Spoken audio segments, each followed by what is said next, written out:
Hi, friends. I'm Scott Giles, a consulting hypnotist and a life coach.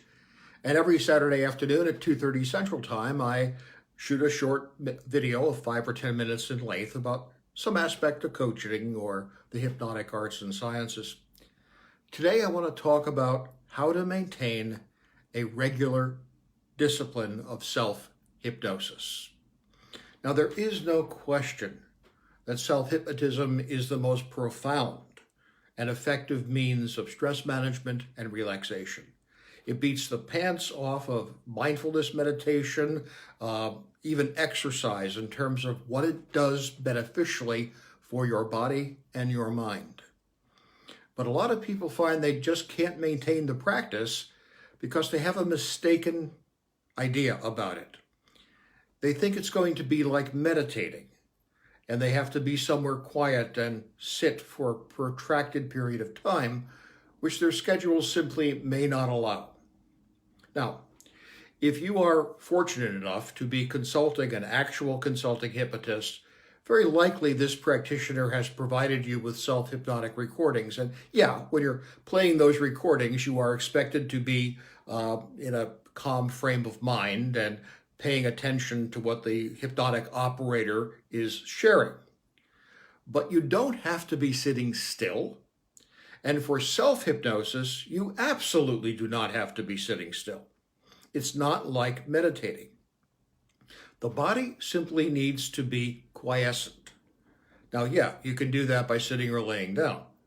But actually, you can be doing something, eyes open, on the go, provided it doesn't require conscious thought. So doing housework, doing the dishes, walking a protected and safe pathway where you don't have to cross streets or worry about being mugged, that requires no conscious attention. You can just be kind of mindless about it. And in that kind of a setting, yes, you can play your self-hypnotic recording. Or you can do autosuggestion, as I will describe momentarily. You do not need to be in this meditative posture doing nothing else. I routinely do my self-hypnosis while doing housework. And, I happen to be married to a handicapped woman, so I do the housework here. And to do that, I double stack it. I do the housework, but I also take care of myself by doing meditating, by doing self-hypnosis. You can do self-hypnosis when simply moving like a robot. Now, you probably need some sort of privacy because self-hypnotic suggestions are in fact most effective if you say them out loud. The way the brain is wired, if you are hearing the suggestion, it penetrates into the brain in a different way than if you're merely just thinking it or saying to yourself silently. So saying it out loud makes it more effective. Now, a lot of teachers know this. They will often counsel students who are having difficulty academically when studying, don't just study silently, say things out loud. Let your brain hear it. It gets through to the subconscious mind in a different way. The brain processes what it hears differently than what it merely thinks. Now, most forms of self-hypnotism require some sort of a focus. Our experience is an associated experience. It has three parts. Your sense data, which gets to the brain, your thoughts about that sense data, and your emotions. So sense data, thoughts, and feelings. They are associated together and we experience them as one thing that we call reality. But in fact, to do any sort of hypnosis, what you need to do is to break that association.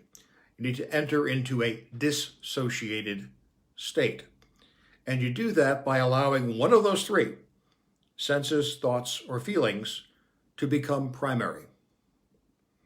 And so you can do this if your sense data, focus on your breathing. Just focus on that one thing to the exclusion of thoughts, exclusion of emotions. If you want to focus on thoughts, come up with a mantra or something you can say to yourself that has a resonance with your personal belief system, and focus on that, and the sense data and the feelings will become secondary. or your feelings.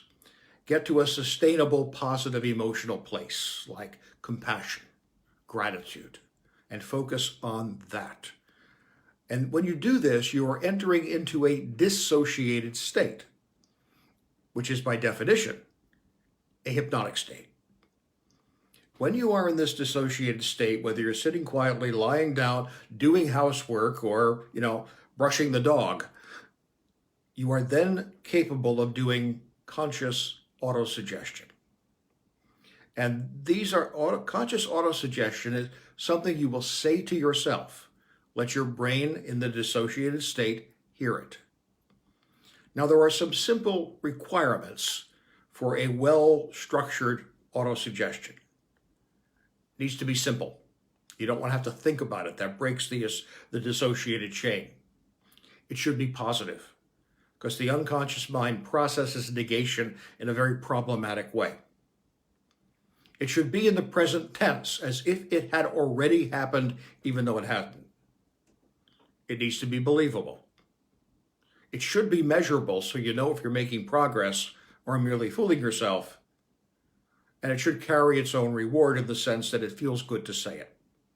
Now, those of you who have seen some of my other videos on autosuggestion will remember the classic suggestion of Emile Coué.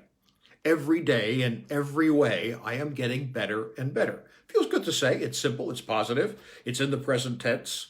And you hear it, and it makes you to be convinced that you are, in fact, getting better. And everything starts shifting in a positive way. And I actually use that autosuggestion myself. So, because it feels good, it carries its own reward. It makes me feel better about myself and the life I'm living. It doesn't require me to be perfect, because I'm getting better, which means I'm improving. Therefore, I don't have to be so upset about the dumb things I said in the past. Another thing to consider is that most of us use one of our senses to organize our unconscious life. Most people use sight. They're visualizers. They can imagine pictures easily. And often in their language, they'll say, I see what you mean. Other people organize tactily. They dress in textures. And they often use feeling language. And there are some less common organizational means. Gustatory. People will say, that person leaves a bad taste in my mouth. Whatever your primary organizational scheme is, first, know what it is, and then utilize it in your own self-hypnosis. I'm a visualizer.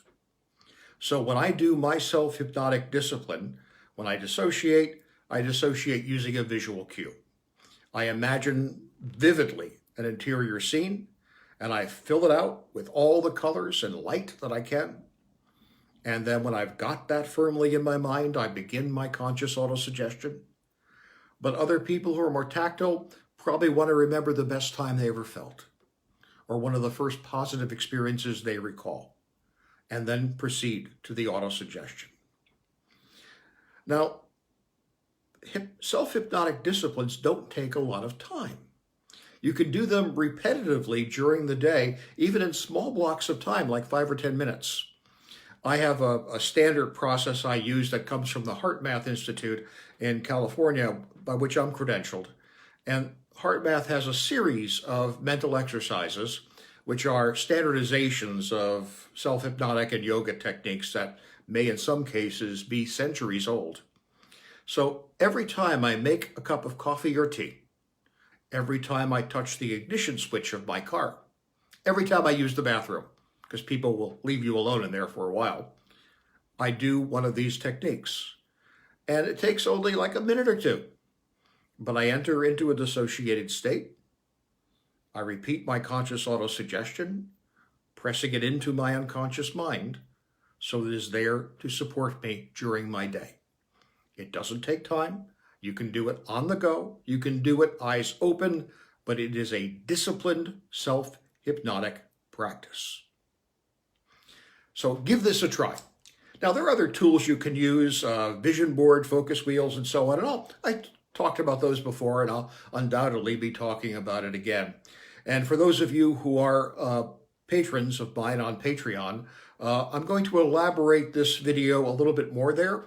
and I will talk about the details of my personal practice. So if you'd like to support me on Patreon, please feel free, and you can access that through my website. But in any case, maintain a self-hypnotic discipline. It is the most effective way to control what's going on in your mind. It doesn't take a lot of time. You can do it in short blocks. You can do it while on the go. Thank you very much for your time and attention. As always, I appreciate that. Please feel free to subscribe, like, and share. And for those of you who wish to support my work on Patreon, you can access that through my website. And I will be back next week talking about some other aspect of mind-body discipline. In fact, I'm going to talk about the Heart Math trilogy of body, mind, and heart, based on the Heart Math theory that the heart actually processes information independently of the brain. Feel free to tune in if you have an interest. I will be putting this video up on my website, and when I do that, I'll edit this so that my website will appear, www.csgiles.org. As always, if I can be helpful to you, please feel free to reach out through telephone, email, messenger, whatever. And the hypnotic arts and sciences and the kind of hypno-coaching I do often can be extremely helpful if you're in a bad place, dealing with a scary diagnosis or what have you. Often we here can help when no one else can. Thank you much. Have a great one.